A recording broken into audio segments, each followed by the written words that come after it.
ГСП онлайн. Городские новости сейчас. В Ухте прошел ежегодный турнир по баскетболу. Традиционно его посвятили памяти Олега Шелкоплясова. Соревнования его имени провели вот уже 19-й раз. Бизнесмен, трагически погибший в конце 90-х, с детства увлекался этим видом спорта. А когда вырос, неоднократно помогал Ухтинской баскетбольной школе. Теперь на паркете спорткомплекса «Буревестник» его имя вспоминают в соревнованиях, участниками которого становятся ветераны. 40+, то есть кому за 40. Вот, они душой не стареют, хотят играть, показывать свое мастерство. И мы приурочили этот турнир к празднику баскетбола «Движение вверх».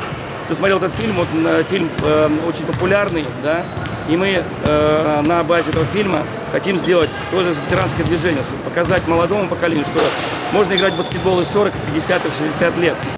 Как отмечает судья, пусть у этих спортсменов и бывают проблемы со здоровьем, зато с опытом проблем никаких. Двухдневная схватка идет на равных. Но победителями становятся хозяева. Ухтинцы их еще в первый день считали лидерами. Второе место у Сыктывкара, бронза у гостей из Архангельской области команды Коряжмы.